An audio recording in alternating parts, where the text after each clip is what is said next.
I googled your net worth, right? Okay. And it says $30 million. How accurate is that? Because let me say before this, I see a $5 million Bugatti, and I'm like, maybe a guy with $30 million won't spend his money on a $5 million Bugatti. Don't make sense. So he's probably got some. Yeah, you know what's actually the saying? If you know what you have, you ain't got much. That is completely true. Yeah. I don't have a clue how much money I have. When I was broke, I knew exactly how much money I had. I had 117 pound in the NatWest, and that was it. I'm poor, rent's paid, I ain't got nothing else. When I was broke, I knew exactly how much I had. But now I'm at a point where it gets really difficult to truly measure how much money I have, because you have cash. Okay, that's easy. I have some crypto, which is constantly fluctuating. And then you have assets, and the price of the assets is constantly fluctuating. And then I have companies and income streams, which need to be valued. And how do you value them, right? They can be an 8 times multiplier in some circumstances, and others they'll be a 10 times multiplier.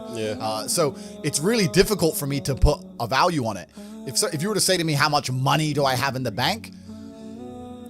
But then even then, because I've got to be careful what I say on this podcast. But even then, once you have a healthy respect for money, once you get past a certain amount of money, you don't need it in the bank. Like there's no point in me having 50M liquid in the bank. Why? What am I going to buy? You know, you're like, as long as you have whatever you have in the bank to run around the world with, you have enough. So you try and put that money to use, right? You buy assets, XYZ. So it's really difficult. I mean, I have my online school, which we'll talk about later, Hustlers University. Yep. That's already been valued. That was valued at 300 million. When did you start Hustlers University? A year ago. A year ago. Fuck. Yeah, and that's valued at 300 million. Yeah. So, but then I ain't gonna sell it. So, but then again, I had a valuation between 280 and 340. So again, how much money do I have?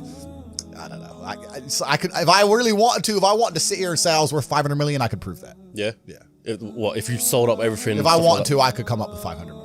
Yeah, I believe that. So I'm saying that a guy like that buy another Bugatti. I'm pretty sure I saw a vlog where you're gonna buy another Bugatti. I've already bought a second one. Is it? Yeah. Which one? I've put another order down for another Chiron. So it's because that's the only one that's out right now. There's a Roadster coming, supposedly. I've heard rumors of. Yeah. I've bought a Kernan's Egg as well. I got a Jamera on the way. Yeah. I'm talking to Pagani. I saw that you put it on your story, so I assumed the new probably. Pagani. But you know what? This is another thing about money. I'm gonna sit here and I'm gonna complain. This is gonna upset all the brokies at home. There's nothing to fucking buy. Like you buy 3 or 4 diamond watches. You buy a couple suits. You buy some cars.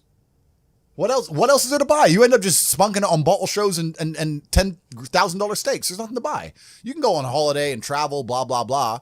But if you're actually looking for physical items, things to own and buy, there ain't much to buy. Okay, you can buy property, but property is a funny one for me because I'm very anti-governmental as a person, and I think that property is one of the big tools the Matrix uses to enslave. To keep you in the system. Completely, man. You buy a $10 million house in whatever country, you don't want to piss off the government of that country. Yeah, but because you'll lose that house.